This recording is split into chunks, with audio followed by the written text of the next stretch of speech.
मेरा प्यार भरे राधे राधे, जय माता दी।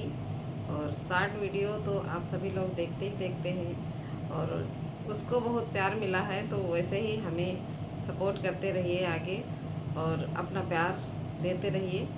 तो मैं आज लॉन्ग वीडियो लेकर के आई हूँ जो कि माता रानी का है और बहुत ही सुंदर से इसके भाव हैं, बहुत ही अच्छे से इसके बोल हैं, जो कि माता रानी कहती हैं कि ईश्वर कहते हैं कि मैं सिर्फ भाव का भूखा हूँ, मुझे कुछ भी नहीं चाहिए और प्रेम से यदि एक पुष्प भी मुझे अर्पित किया जाता है तो वो भी मैं कबूल करता हूँ या करती हूँ। तो बहुत ही सुंदर है इसके बोल, आप सभी लोग इसे सुने और पसंद आए तो लाइक एंड शेयर कमेंट जरूर करें। तो जय माता दी, राधे राधे। तो आप सभी लोग प्रेम से सुनिए इसको।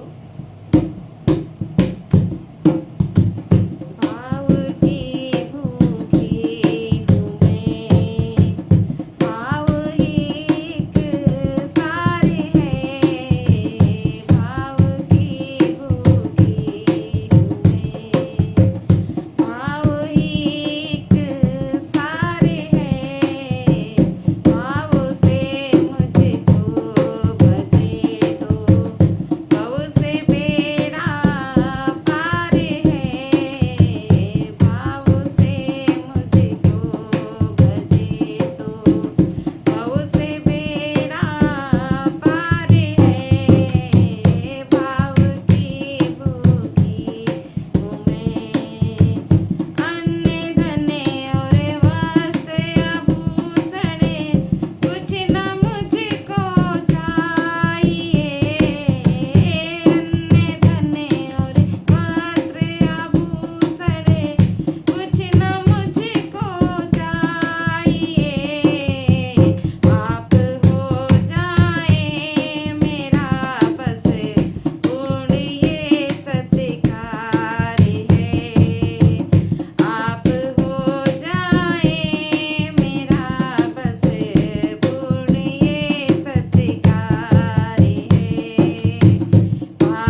बोलिए माता रानी की जय हो, जय हो। आप सभी लोगों को यदि भजन अच्छा लगे तो लाइक शेयर एंड सब्सक्राइब जरूर करें।